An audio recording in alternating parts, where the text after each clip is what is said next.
Guys, panoorin nyo to. Ito yung uso ngayon sa TikTok yung live AI. Yung tao yung gumagawa ng mismong emoji na pag nagsisend ng gift.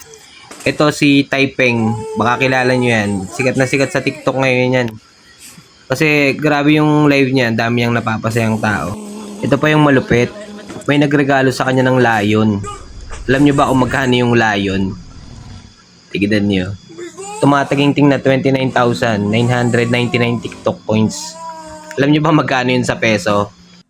22,704 pesos lang naman yung layon na yun.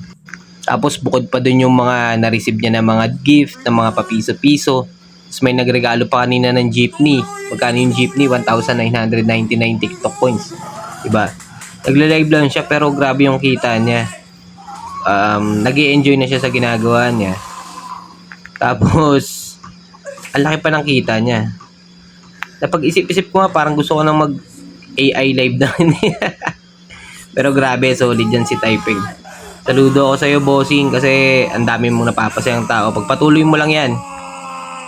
At magtatagumpay ka sa buhay kahit tumutulo na yung mga laway-laway mo. O tingnan nyo, ito pa, isang lion na may kasamang baby lion. Magkano rin yun? Mahal din yun.